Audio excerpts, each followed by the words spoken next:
So this is the story of the time the crow leaped down from the thickets where they had a cut through, where they did some electric lines. They have to keep it cut down. He leaped out of the electric line cut through. He leaped through a few little patches of mulberry bushes. They didn't have no mulberries because it was the winter. He was leaping down, cascading down like he was like not a bobsledder, but a slalom skier. And he slalom skied kind of with his one gimped out wing trailing behind with a gimp thing under the big 100-year-old dogwood.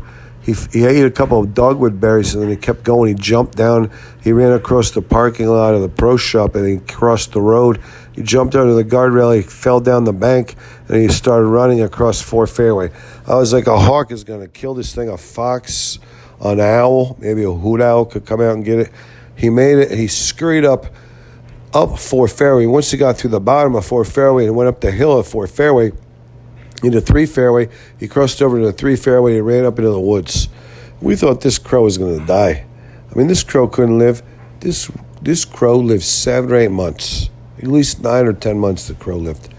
But by mid-September, it was obvious the crow had probably died sometime back in early August, and that made us all so sad. As a dog, I saw the crow many times, and I could have run him down and killed him, but I was like, it's just that gimped-out winged crow. What are you going to do?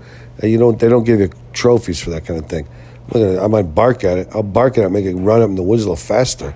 Get the hell out of here so I don't have to look at this bullshit, worn out, gimped out. But the man loved it.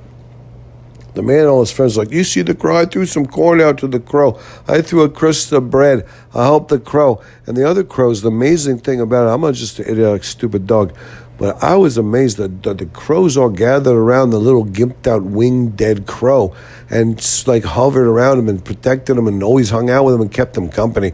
They would fly away like, oh, we can fly. It's so cool. We're so happy we can fly. Oh, look at little crow. You can't fly, but we can fly. It's so soaring beautiful. But they would fly back. So I'm sorry. I just had to have a quick fly because I was sitting down here with you, keeping you company. I was getting so bored. I was getting so like anxiety. I didn't even know what was going on. Finally, I had to jump up and take a fly. Because, a fly is the most wonderful thing you could do. Imagine if you could do a little gimped-out wing crow. Come on, it would be beautiful for you. You'd love it.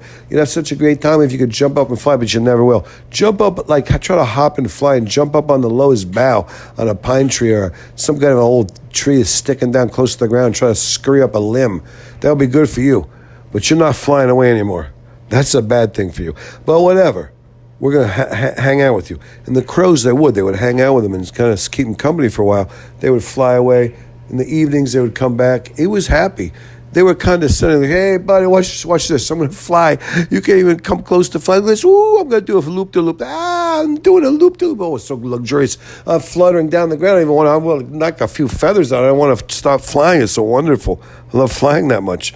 Oh, God, don't you wish you could fly, a little gimped-out wing fly guy? You can't fly anymore, guy? With the busted wing? How do you break that wing? And no one knew. That was a weird thing.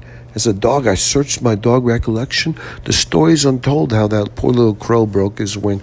It was a bad thing. That little crow should have been... But the crows are tough, so they picked on him a little bit, but they flew away. They never did nothing. They fought the hawks off him. They kept him alive for a long time, but I think it was by sometime in early August of 22, we knew that crow was probably passed on.